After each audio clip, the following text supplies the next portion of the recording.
Hindi to kaya ng ordinaryong hilot lang. Ilang buwan na to, mami? Ilang buwan na? Magdadalawa na. Magdadalawang buwan.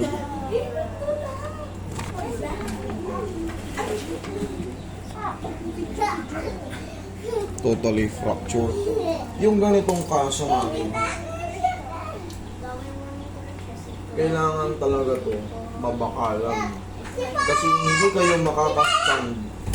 Kahit anong hilot ko dito, kahit ikas yan, oo gagaling yan. Kaso, kailangan to mabakal to.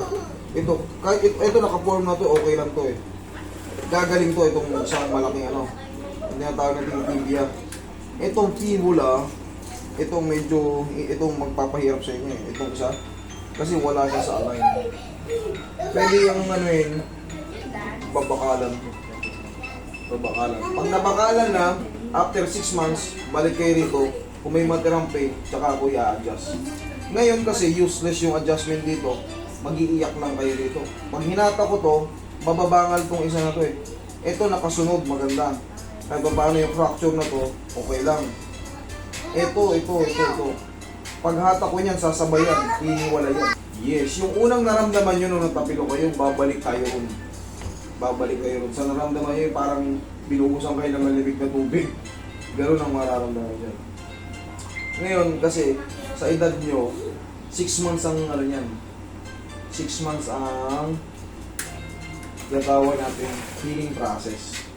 Base yan sa edad. Pero kung medyo bata pa, 3 months pababa. Pagka kayo 18s pa lang, 3 months pa baba. Pagka more than na, 3 to 6 months po ang duration ng ano. Pero ito, pahabol nyo sa ano, kaya pa to. Pag nabakalan to, after 6 months, punta kayo sa akin. Karatingin ko kayo. Adjust ko yan. Itong fibula na to, ito ang magpapahirap kay mami. Ito, naka-alay niya, pwedeng may ganun eh. Pag hinata ko to, sasabay to, kakalas to eh. Kakalas to, itong manipis na buto. Kasi kita nyo, kung sa side view, talagang putol talaga siya. Pag hinata ko yan, aangat yan. Pero okay lang to, itong malaking buto, isa lang, okay lang yan. Pero itong basag na sa maliit na buto, yan ang ano, tutukod yan, kaya hindi niya rin may gagano. Useless lang. Kailangan yan, pag-adjust ng gano'n, bakala na. Para makastand kayo in the future. Okay, gagaling naman to. Kailangan lang maayos ito. Hindi kaya ng sariling ano, yung manual na kamay, aanuhin ko. Siyempre, pipilit mo yun, bibitaw ulit. Kailangan nyo may brace na mami. Okay?